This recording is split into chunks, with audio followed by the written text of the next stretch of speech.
Hello there, back from Europe and an extraordinary experience meeting with different impact hubs and organizations that support social enterprise.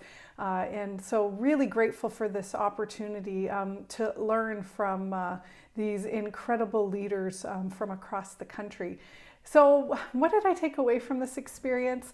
A real focus on their members and going really deep in the engagement around decision making, around the way things are designed, and just the idea of how do you make a network come alive, and how do you show up like this is your home in a shared space.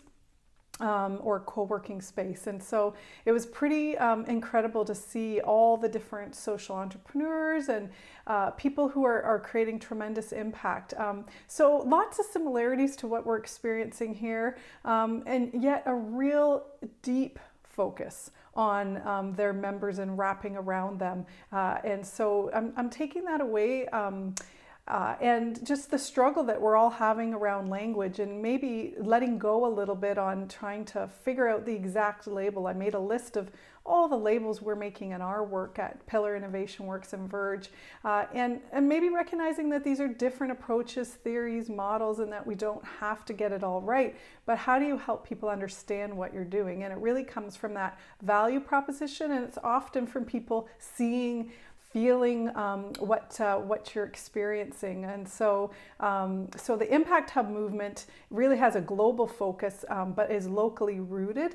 And there was something really magical about how they all support one another, but then recognize that there's that place-based connection, that individual connection that has to happen at that level.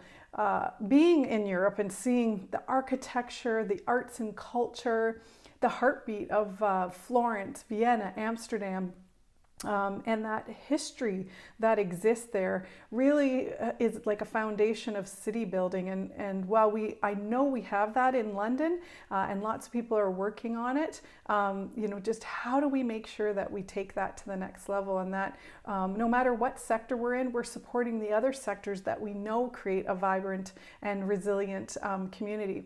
So on a personal note, I think I walk away from my experience in Europe thinking, what is my role in this city building here in our community? What can I be doing as an individual and citizen? How much space, place matters, and how learning from people around the world is what we need to be doing, what we ought to be doing to build a planet, a place for every single person to thrive.